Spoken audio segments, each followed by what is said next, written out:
Here are the nominees for Zinfluential Music Artist. Cup of Joe,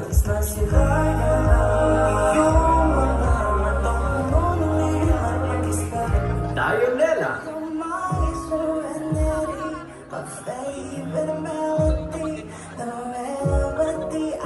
DJ Monterde, Ngunit sa huli, palaging Maki, gusto kong magsumbong sa'yo. Dini,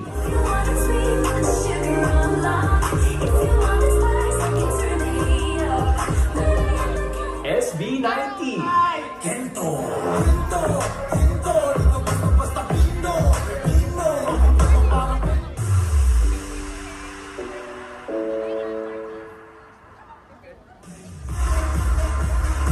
There you go! Guys, palakpakan naman natin yung mga nominees, of course. Congratulations sa lahat na nominate ngayong gabi. But anyway, of course, I already have the envelope with me. So, of course, the winner of the Zinfluential Music Award is... We have a guess. Meron ba kayong hula? Dito sa kaliwa, sinong palagay niyong winner? Ha? Ayun ako. Dito. Sa gitna, sa gitna. SB, sa kanan. Binigay! Okay guys, but the winner of the Zinfluential Music Award is Cup of Joe! Congratulations, Cup of Joe! You are the Zinfluential Music Award winner. Yeah, congratulations. Congratulations, thank you so much.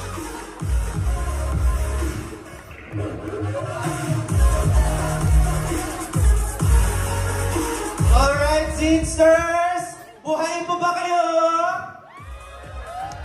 Hindi ko kayo narinig na ba ako? Nagpapakirap ako dito.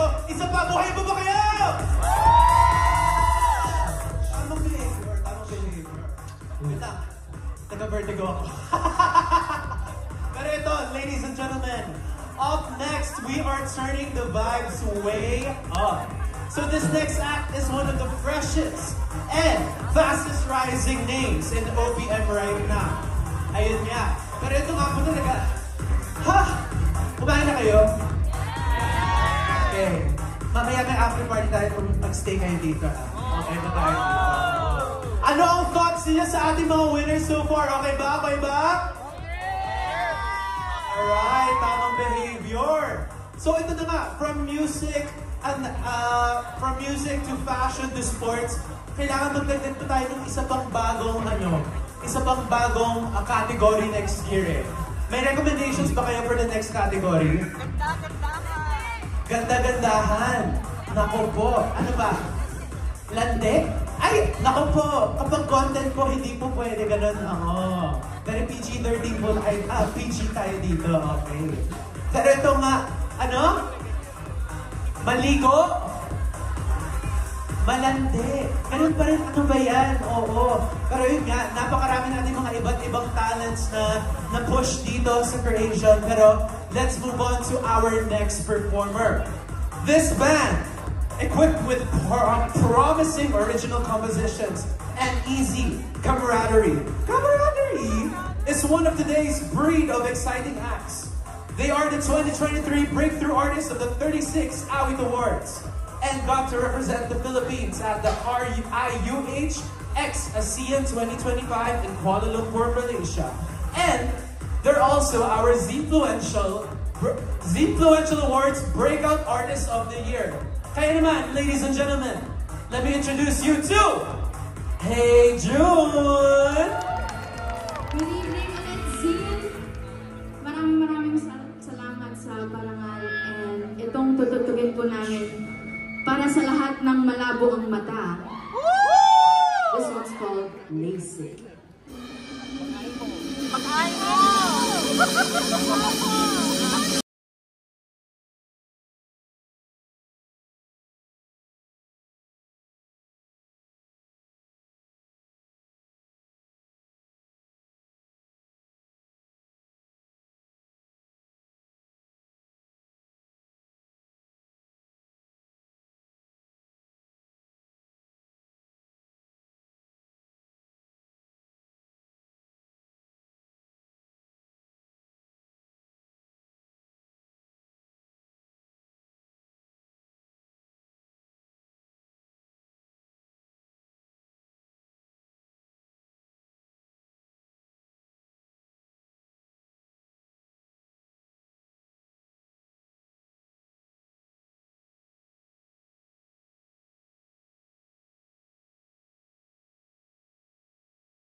We don't always need perfect endings, just honest ones. Ganda nun?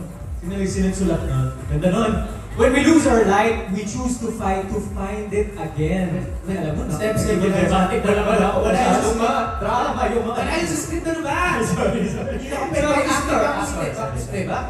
So yes, ladies and gentlemen, our next Zinfluential Voice Awardee is not other than the visionary behind That Thing Called Tadhana, Never Not Love You, Alone Together, and of course, the most recent award-winning Sunshine. Kaya let's put our hands together for the one and only Antoinette Hadaone! Among this year's Zinfluential Voices is a visionary who has redefined how we see stories on screen. Through Antoinette Hadaone's lens, the ordinary becomes profound, the everyday cinematic. Her stories capture the humor, heartbreak, and humanity of Filipino life in its truest form.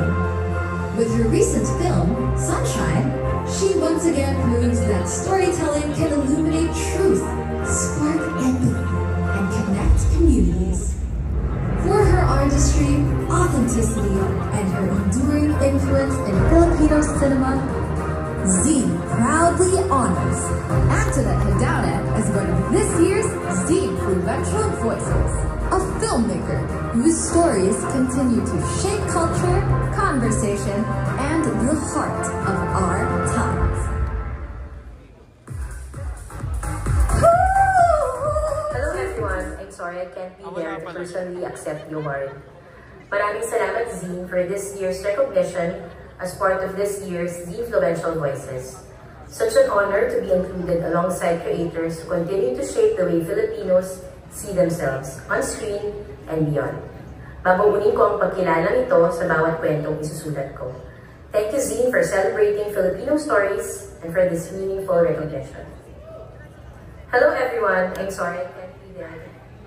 Okay, well thank you very much Ms. Antoinette Hadaone. Naku, kumanta pa ako na